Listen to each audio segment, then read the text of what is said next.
Jangan lupa subscribe YouTube channel Metro TV News dan jangan lupa nyalakan notifikasinya. Dan pemirsa, untuk membahas bagaimana kronologis penemuan FDR atau Flight Data Recorder yang ditemukan tim TNI Angkatan Laut, kita telah tersambung dengan Kolonel Laut Teknik Wahyudin Arif, Kepala Dinas Penyelamatan Bawah Air Kadis Lambair Koarmada 1 TNI AL. Selamat malam, Pak Wahyu. Selamat malam. Assalamualaikum warahmatullahi wabarakatuh.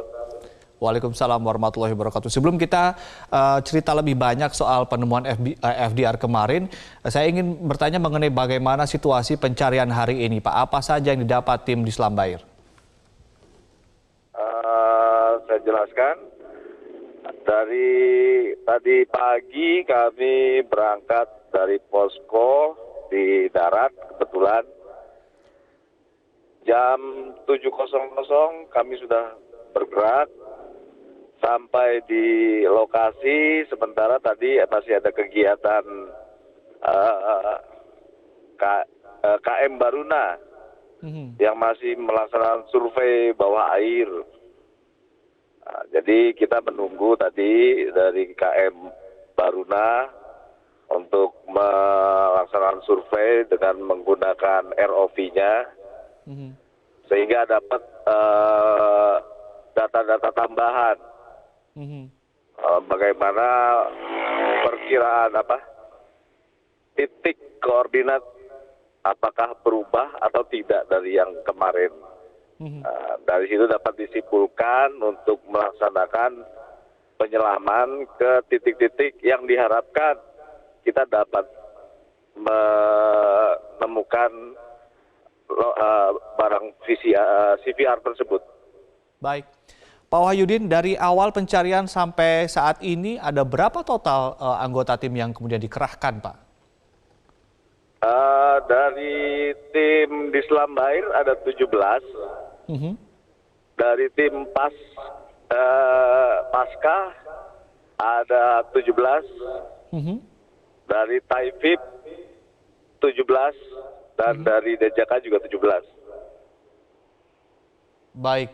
Jadi mekanisme untuk penyelaman ini diatur seperti apa sih, Pak, sehingga kemudian agar stamina dari para penyelam juga bisa terjaga, tapi kemudian juga pencarian bisa optimal? Jadi dari pelaksanaannya kita briefing secara teknis, malam diadakan, sebelum kita turun diadakan pertemuan briefing di kesepakatan bahwa tim Pasca, tim di Lambair, tim Denjaka maupun Taifib sudah mempunyai tugas masing-masing. Kebetulan untuk di Lambair tugasnya melaksanakan pembersihan.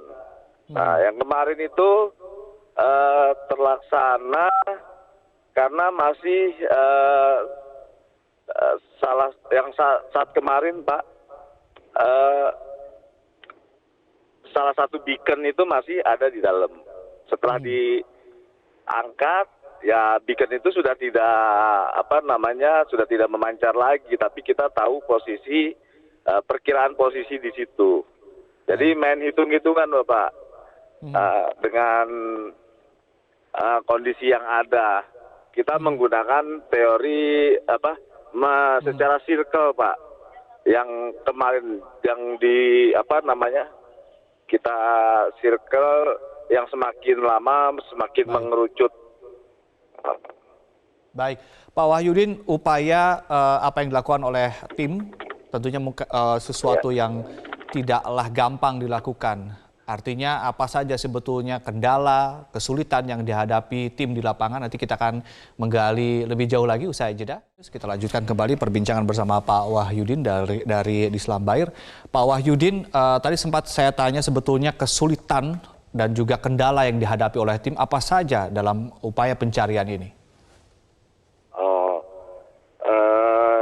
Kendala atau kesulitan yang kita hadapi karena ini sepertinya ya dugaan kami itu jatuhnya pesawat itu menukik ke bawah sehingga pecah di bawah itu berhamburan itu saling menumpuk.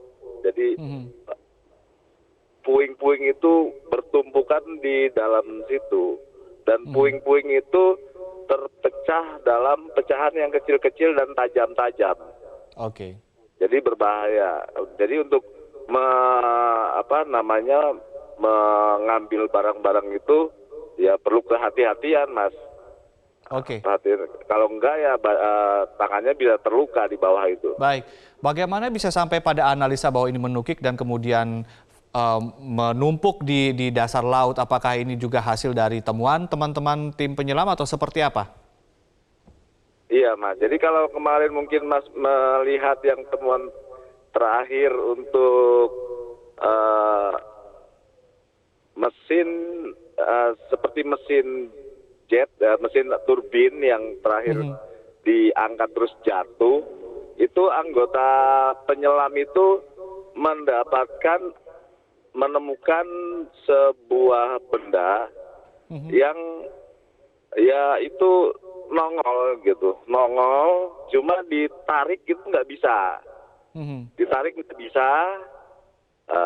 digerakkan, digoyang-goyang juga nggak bisa, berarti kan itu bagian dalamnya itu tertanam. Oke. Itu. Oke. Nah kemudian dibuatkan ikatan untuk ditarik ke atas. Itu begitu ditarik ke atas ternyata barang di bawahnya itu besar, begitu keluar besar. Ya kemungkinan beratnya sekitar 2-3 ton lah itu. Oke. Makanya itu tertanam di bawah. Jadi di bawah itu masih ada lagi barang-barang Baik. tertutup di dalam lumpur itu. Baik, artinya memang masih banyak barang-barang sisa puing-puing pesawat dan juga mungkin dari mesin dan segala macam itu tertanam di bawah dasar laut begitu, karena memang semakin dalam semakin banyak yang kemudian bisa ditemukan oleh tim sejauh ini begitu ya? Iya, jadi demikian itu, Mas. Jadi salah satunya kemarin begitu salah satu mesin itu jatuh atau sempat terangkat itu, makanya sorenya itu ada ditemukan body part itu pengambang, Mas. Jadi dia mungkin tertimbun di situ tertindih sama besi Baik. mesin tersebut, Mas. Baik. Pak Wahyudin, tim di Selam Bair kan diketahui memang menemukan FDR ya dari Sriwijaya Air SJ182. Bisa diceritakan mungkin bagaimana kronologisnya sampai akhirnya tim bisa menemukan FDR ini?